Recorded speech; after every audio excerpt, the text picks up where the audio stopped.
Hello दोस्तों, मुझे उम्मीद है कि आप सभी अच्छे होंगे। दोस्तों, मैं आज आपको बताने जा रहा हूँ हिंदी का चैप्टर काले मेघा पानी दे। जैसे कि ये चैप्टर धर्मवीर भारती द्वारा रचित है और इस चैप्टर में कवि ने यह दर्शाया है कि 10-12 बरस के लड़के से 16-18 वर्ष तक के लड़के सांवला रंग, नंगा बदन, सिर्फ एक झांगिया या कभी कभी सिर्फ एक लंगोटी पहनकर एक जगह इकट्ठे होते थे और वे अपनी टोलियां बनाते थे। उन टोलियों के दो नाम थे, इंद्रसेना या मेंढक मंडली।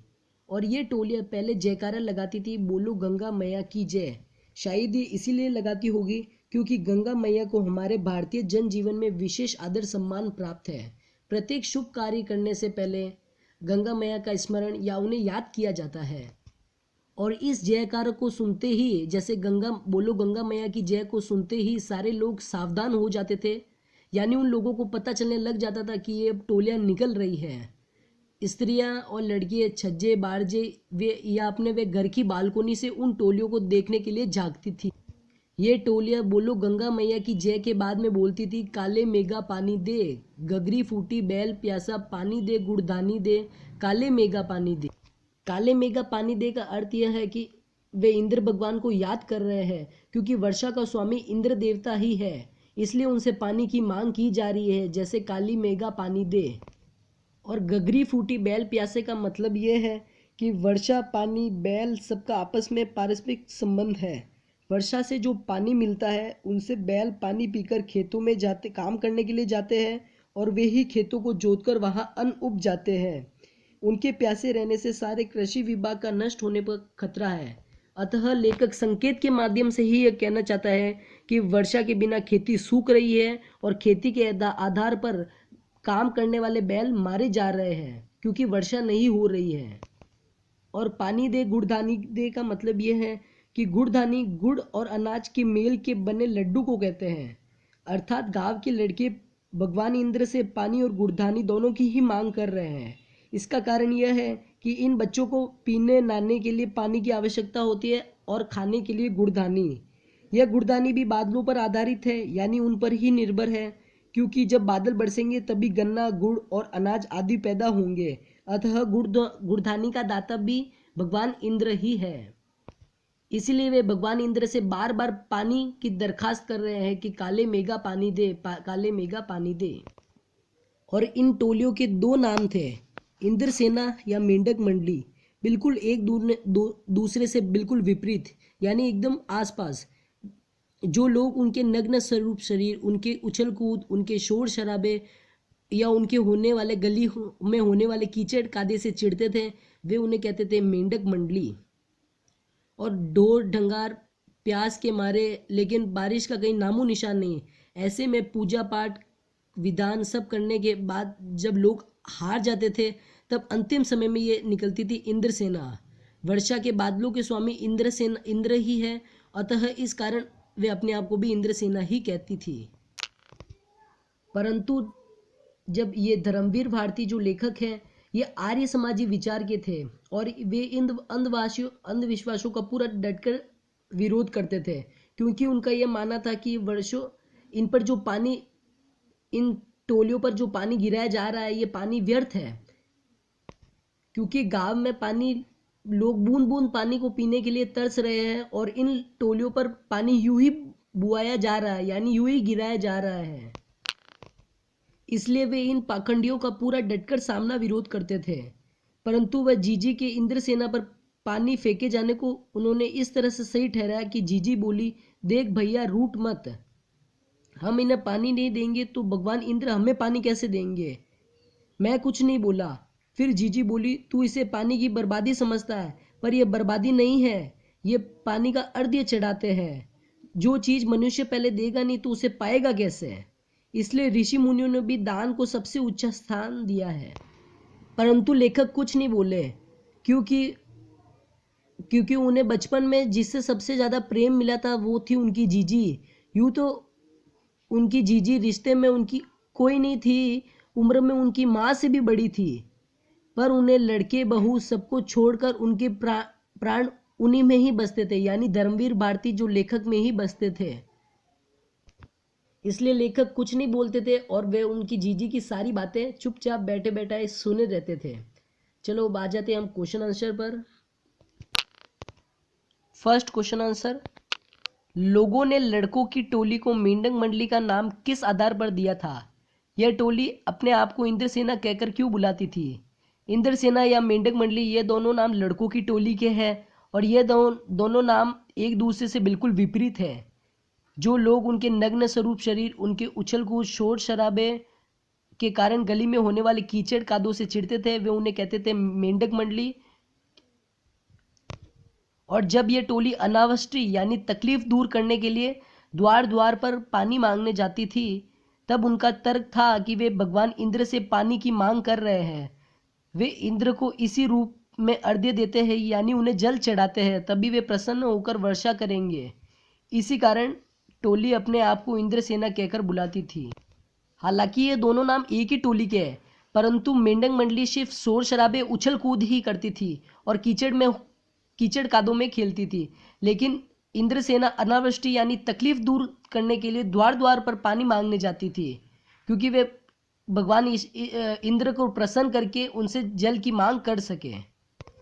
सेकंड, जीजी ने इंद्रसेना पर पानी फेंके जाने को किस तरह सही ठहराया? जीजी के अनुसार इंद्रसेना पर पानी डाले जाने वाला इसलिए सही है क्योंकि यह पानी की बर्बादी नहीं है, बल्कि इंद्र भगवान को अर्घ्य देना है, यानी उन्हें जल चढ़ाना है। वे कहती है कि मनुष्य जो चीज चाहता है उसे पहले देगा नहीं, यानी उसका त्याग नहीं करेगा, दान नहीं करेगा तो उसे पाएगा कैसे? तभी, और वह त्याग करेगा तभी उन्हें फल की प्राप्ति होगी। जैसे किसान 5 सेर बीज रूप में त्यागता है, तभी उसे खेतों से 30-40 मन अनाज प्राप्त होते हैं।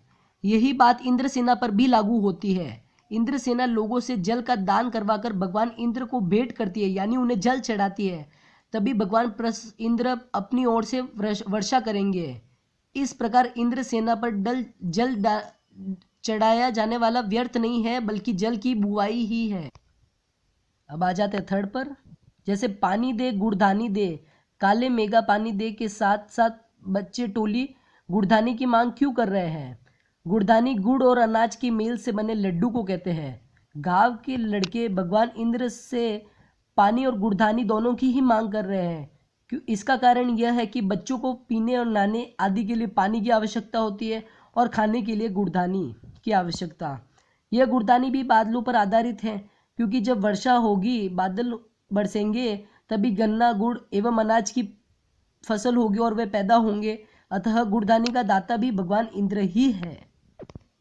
अब आ जाते क्वेश्चन आंसर फोर्थ पर। गगरी फूटी बैल प्यासा, इंद्र सेना ने इस खेल गीत में बैलों को प्यासा रहने की बात क्यों मुखरी हुई है? वर्षा, पानी, बैल सबका आपस में पारस्परिक संबंध है। वर्षा से जो जल मिलता है वो जल बैल पीकर खेतों पर जाते हैं और वे ही खेतों को जोतकर अन्न उपजाते हैं, यानी उनके खेतों को जोतने से वहां पे अन्न की प्राप्ति होती है। उनके प्यासे रहने से सारे कृषि का नष्ट होने का खतरा है। अतः लेखक संकेत के माध्यम से ही, यानी इशारे के माध्यम से ही कहना चाहता है कि वर्षा के बिना खेती ने सूख रही है और खेती के आधार पर काम करने वाले बैल मारे जा रहे हैं। Question answer fifth. इंद्रसेना सबसे पहले गंगा मैया की जय क्यों बोलती है? नदियों का भारतीय सामाजिक सांस्कृतिक परिवेश में क्या महत्व है? इंद्रसेना सबसे पहले गंगा मैया की जय बोलती है, इसके 2 कारण हैं।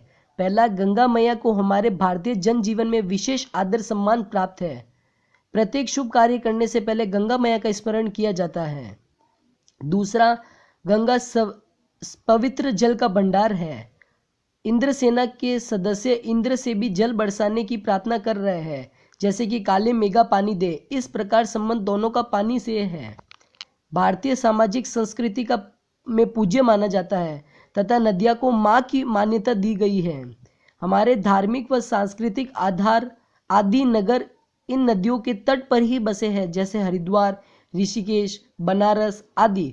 नदियों को मोक्षदायिनी भी माना जाता है। इन नदियों में गंगा का नाम सबसे सर्वोपरि है, यानी सबसे उत्तम है या प्रथम स्थान पर है। Question answer sixth.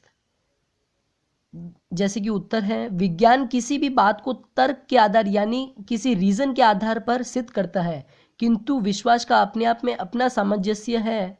लेखक आर्यवादी समाज विचार के थे और वे कुमार सुधार सभा के उप मंत्री भी थे।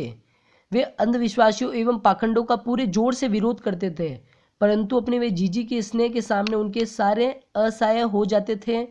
जीजी की ममता की छाह में विज्ञान ज्ञान की सभी बातें दब कर ही रह जाती थी। जब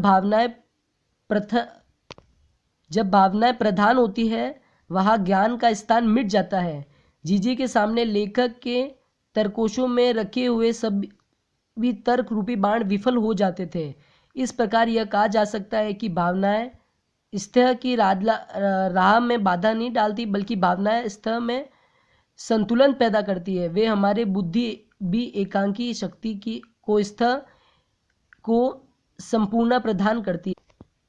ये थे सारे क्वेश्चन आंसर, आप एक बार वापस नोट कर लीजिए। जैसे कि फर्स्ट,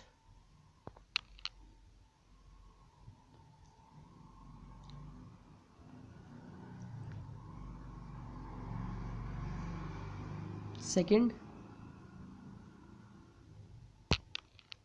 ये पेंडिंग है।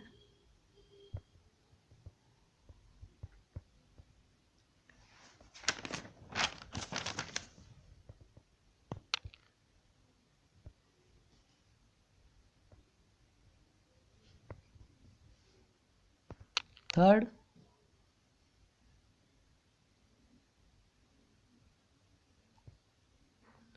फोर्थ, ये भी पेंडिंग है।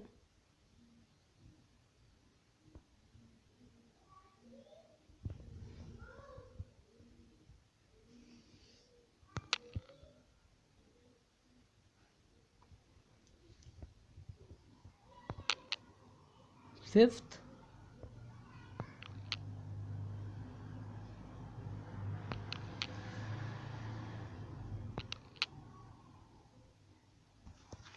और ये सिक्स्थ। आई होप आपको वीडियो पसंद आया होगा। वीडियो को लाइक और शेयर जरूर करें और प्लीज़ हमारे चैनल को सब्सक्राइब करना मत भूलें। Thank you so much.